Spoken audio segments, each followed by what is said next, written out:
રાજકોટમાં દુર્લભ પેંગોલિનનું ₹22 કરોડમાં ગેરકાયદેસર વેચાણ કરતી ટોળકી ઝડપાઈ છે।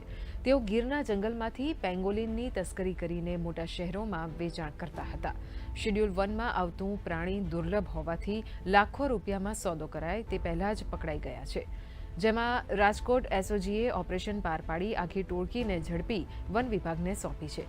દુર્લભ ગણાતા પેંગોલિનને પણ વન વિભાગને સોંપવામાં આવ્યું છે, તો વન વિભાગ દ્વારા આરોપીઓની પૂછપરછ કરાઈ રહી છે।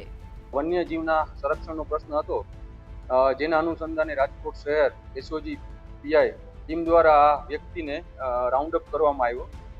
એ વ્યક્તિની થોડી કડક પૂછપરછ કરતા તેને જણાવ્યું કે ગીર સોમનાથ જિલ્લાના ઘાટવડ ગામે આ પેંગોલિનને એક ઓરડીમાં રાખેલ છે। આ પેંગોલિનને ત્યાંથી રેસ્ક્યુ કરવામાં આવેલ છે અને બીજા બે આરોપીઓ વધુ કાર્યવાહી અર્થે વન વિભાગને સોંપવામાં આવે।